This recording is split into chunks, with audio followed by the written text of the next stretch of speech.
We expect office rents to strengthen against strong demand recovery and also tight supply. We expect further deepening into new economy for industrial REITs as they ramp up on capital recycling.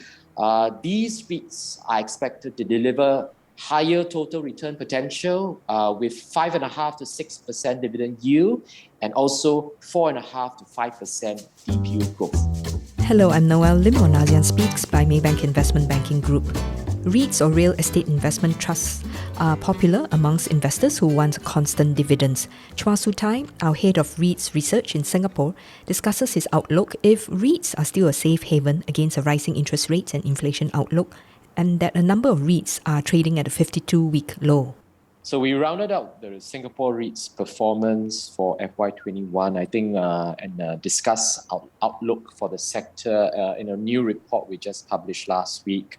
I think in summary, we saw evidence of broad-based DPU recovery across the subsectors on the back of resilient occupancies, importantly improving leasing sentiment and momentum going into the year. We expect a stronger earnings outlook against the positive macro overlay and further reopening efforts. So DPUs grew about 10% last year. We expect this to accelerate to 12% in 2022.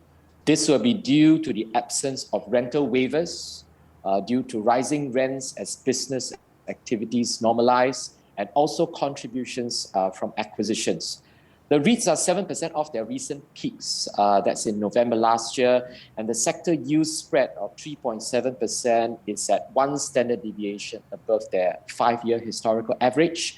We think higher rates are largely priced in. So DPUs are cushioned by strong balance sheets and high fixed borrowings. When we run our sensitivities, 50 basis points increase to our assumptions will result in a 1 to 4% decrease in DPUs. Also, a 50 basis points increase in our DDM discount rates will lower target prices by an average of 9%. But you'll still be selective? Yes, we think the sector is under-owned. We like the office REITs. We like the large cap industrial names with new economy exposure. How much of the Russian-Ukraine crisis could dampen sentiment if this prolongs till maybe the end of the year? So the conflict has clouded the outlook for global equity markets. It's intensified the already prevalent inflationary pressures with a spike in oil and energy prices. In the near term, we expect that geopolitics will continue to dominate the headlines and also market price action. We don't have visibility as to when this will end. It will overshadow the overall data event calendar, both on the macro and earnings front. High volatility expected to persist. Russian tourists, not many people may know, made up 11% of total arrivals to Singapore pre-COVID. Singapore is its 8th largest outward direct investment destination.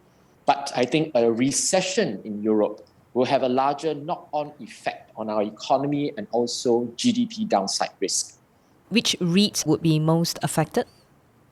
In the Singapore context, there are no REITs that I'm aware of that has exposure in Russia. So there is no direct impact. But the REITs that have assets in Europe and in the US will see some of that knock-off effect, not materially. Should there be any dampening in terms of GDP growth? Specifically, it's going to be the hospitality REITs where if you have this rising security concerns, I think it will impact any of this travel sentiment. So for example, like Escort REIT?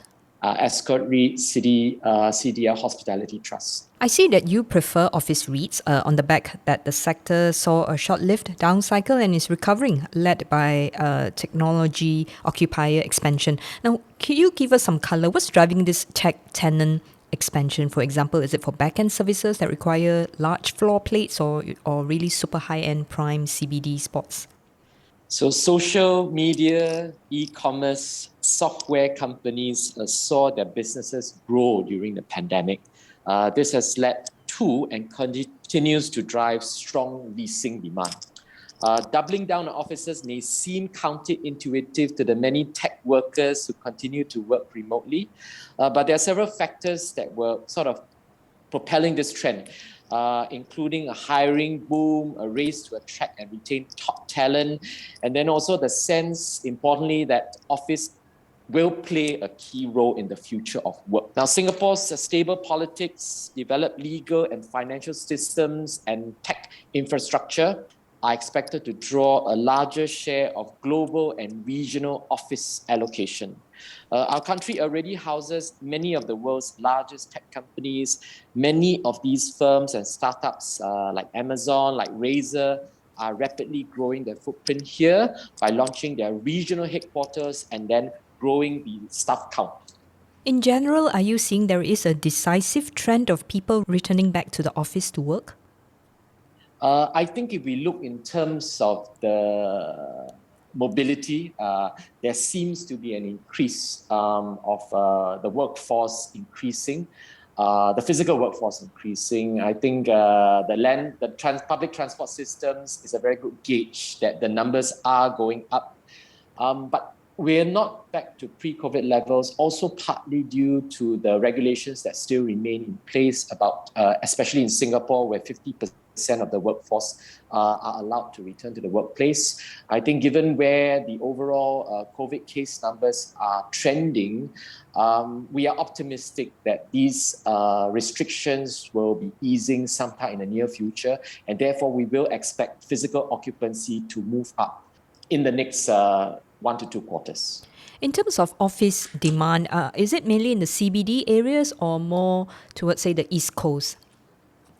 In the CBD, many tech firms have their footprints in the Grade A office buildings with large floor plates. That's around 30,000 square feet. Red Hat, which is a subsidiary of IBM, occupies 60,000 square feet in Capital Spring. That building received its TOP at the end of last year. LinkedIn expanded at MBSC Tower 2. Twitter has leased a floor at Capita Green. TikTok has 1,000 square feet at One Raffles Quay South Tower.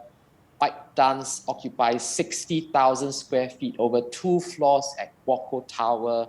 Gojek just relocated from AXA Tower to occupy 24,000 square feet at Suntec Tower 5. Tech occupiers have powered not just office demand, but also well-specced business park space. For instance, Google is Mapletree Commercial Trust's largest tenant, accounting for about 11% of its gross rental income. It occupies 680,000 square feet at Mapletree Business City 2. Now, we know Grab has a headquarters at One North, spanning 455,000 square feet. It's in a build-to-suit business park facility that was developed by Ascendas REIT. Both properties, the business park properties specifically, are green buildings. The first is certified BCA Green Mark Platinum. The second, the Grab property, is certified Gold Plus. The names that you mentioned are all big tech names. What about the non-tech names, the more traditional companies? Are they expanding? So we've seen a flight to quality. So some tenants have taken up in this down cycle that we saw for office in 2022. Some tenants have expanded, some tenants have relocated. But essentially what's been driving overall office demand is from tech and also insurance firms, consulting companies, family offices. They've taken up a lot of that CBD space.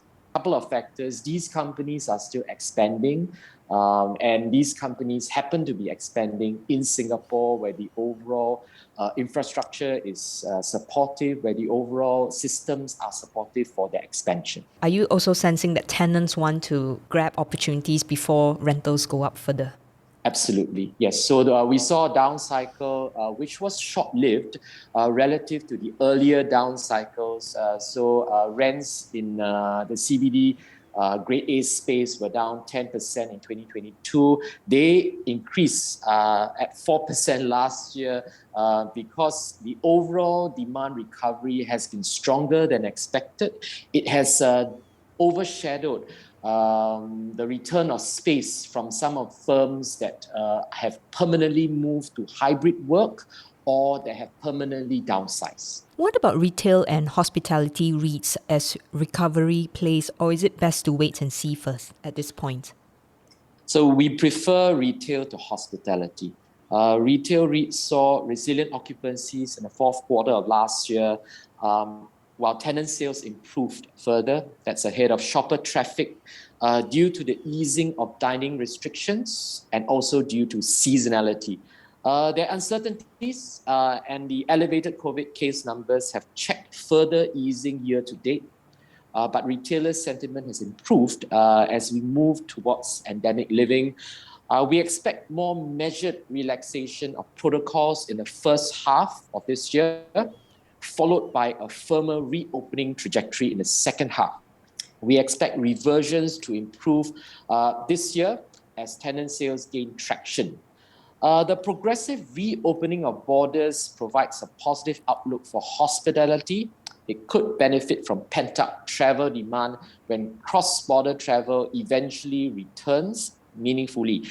Tourist arrivals worldwide could increase somewhere between 30 to 7% year-on-year this year and return to pre-pandemic levels at the earliest in 2024.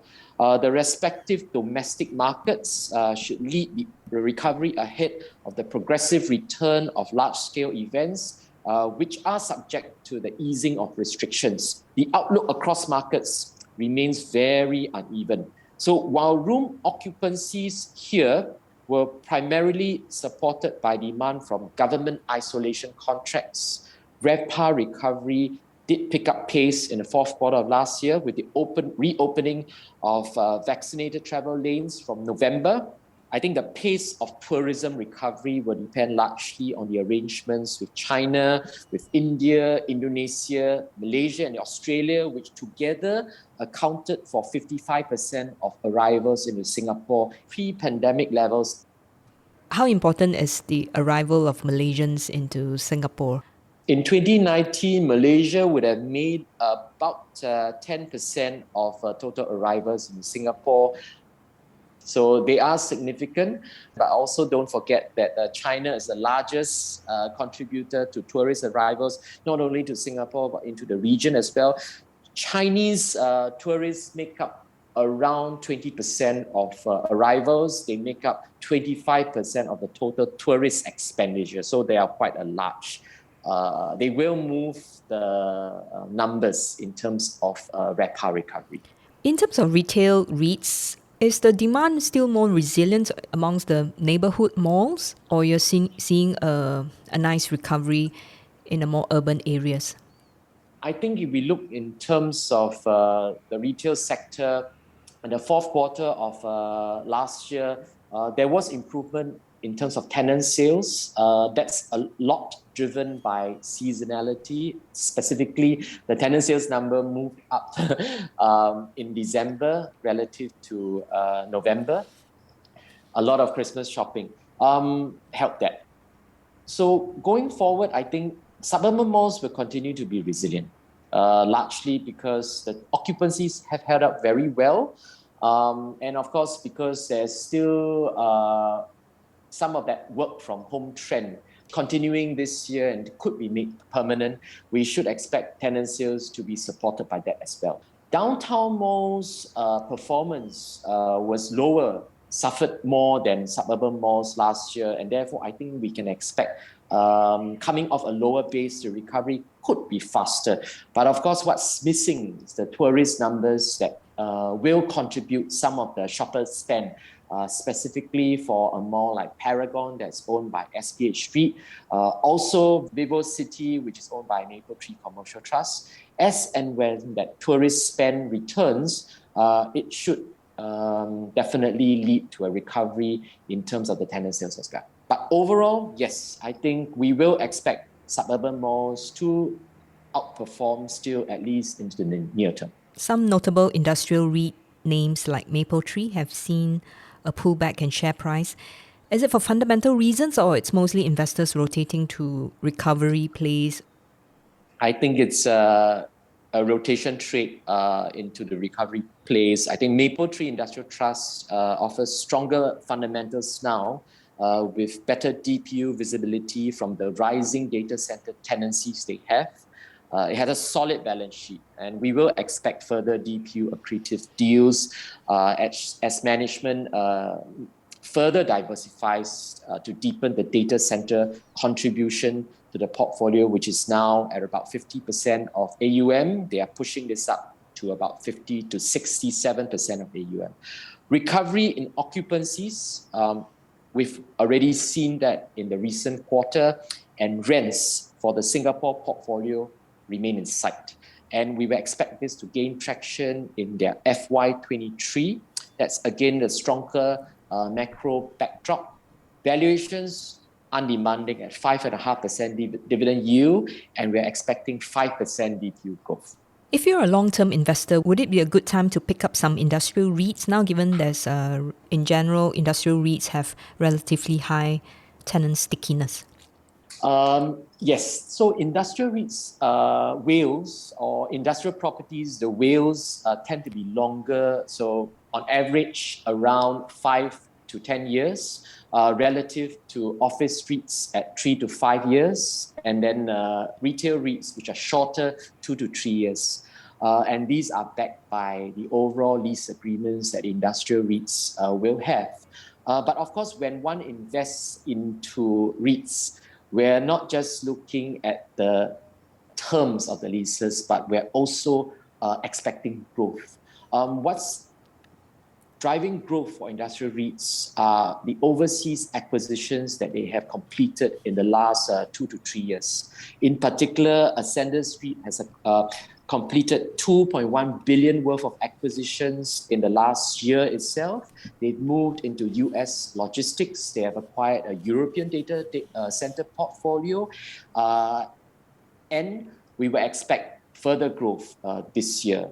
Mapletree Logistics Trust completed 1.6 billion worth of logistics property acquisitions last year in Vietnam, in Malaysia, in China, and in Korea. And we will expect some of this momentum to continue this year. So essentially, these acquisitions were DPU accretive to the REITs and should add to the DPU growth going forward. And this, I think, will continue to be a catalyst for the overall industrial sector, including also the bottoming out of rents expecting this year.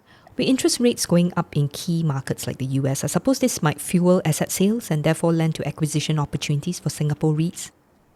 It is capital recycling. So as real estate operators and asset owners, they are always targeting increasing returns by recycling capital. So asset owners would have developed these properties at certain points in their overall portfolio cycle, and to them, it has reached a return in which they are willing to divest these assets. For the REITs, they are interested in acquiring assets which are backed up by fundamentals in terms of locational attributes, in terms of the freehold land titles, and essentially backed up also by the high occupancies in which they hope to push up if there's room for that, and importantly, asset revaluation upside from these assets. Your top picks are Ascendas, Capital Land Integrated, Mapletree Industrial, and Nontech. What's common amongst them? So these 4 REITs are leveraged to our investment themes going into the rest of the year. We expect office rents to strengthen against strong demand recovery and also tight supply. We expect further deepening into new economy for industrial REITs as they ramp up on capital recycling. These REITs are expected to deliver higher total return potential with 5.5 to 6% dividend yield and also 4.5 to 5% DPU growth. A number of research houses have been bullish on CICT or count it as one of their top picks. It has a good sponsor, of course, yet I don't see the market reflecting the same kind of enthusiasm for this REIT. Why is that so? So, so CICT seems to be, there's a couple of reasons why I can imagine this REIT to be a top pick amongst the analysts, largely because it is a large cap REIT. It is trading at undemanding valuation of close to 6% dividend yield, and there are visible growth drivers to the DPU, which really is coming in from a recovery in terms of the office assets that they have. But because it's a large cap REIT, it is reflective of the overall REIT market and sentiment as well. And given where the expectations of rate hike cycle, investors are still a little bit cautious. But overall, I think the fundamentals look good, and we will expect possibly the share price to appreciate closer to our target price as the recovery plays through in terms of the DPU. And second, as I think they are targeting an acquisition this year, we will expect some visibility on this going into the coming quarters. And of course, we expect this to be accretive, and therefore I think it should help to re-rate the valuations as well. Are you expecting REIT IPOs to come on stream this year, or are promoters likely to be still cautious in light of geopolitical developments? There's a good deal pipeline of REIT listings this year after the successful listings of Daiwa House Logistics Trust and also Digital Core REIT at the end of last year. CDL, so that City Developments, has said it is progressing with the IPO of its UK commercial properties. We also read in the news that Mapletree has selected advisors for a potential IPO of a student housing REIT that could raise about 1 billion Singapore dollars. Thank you for sharing your insights. Chua Su Tye, our head of REITs research. Download reports on our REITs from the Maybank Trade app and speak to your trading rep for specific investment advice. I'm Noelle Lim on ASEAN Speaks by Maybank Investment Banking Group.